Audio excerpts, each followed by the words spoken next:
ma tunnen, et minu jaoks see hingamise aasta algas mõningaste hirmudega, mis sai tegelikult esimese täispika hingamisseansiga täielikult kuumutatud ja ma otsustasin alustada õpinguid algallikal.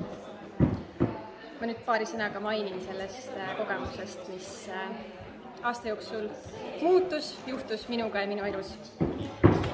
Ma arvan, et kõige suurem muutus oli minu jaoks inimsuhted ja luua suhteid selliselt avatud ja haavatavalt pinnalt, mis sai sellises tervendavas keskkonnas tekkida. Ja üleüldse ka selline inimeste toetuse vastuvõtmine on see, mis ma siit kindlasti esimesed aastad kaasa võtan.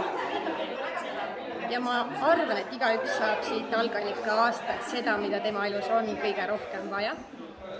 Vähemalt see on minu kogemus. See on isiklikult minu elu, minu loomisi, tööd, suhteid, pere, armastust väga palju toetanud, aidanud juhtida sinna, kuhu ma ise soovin seda juhtida.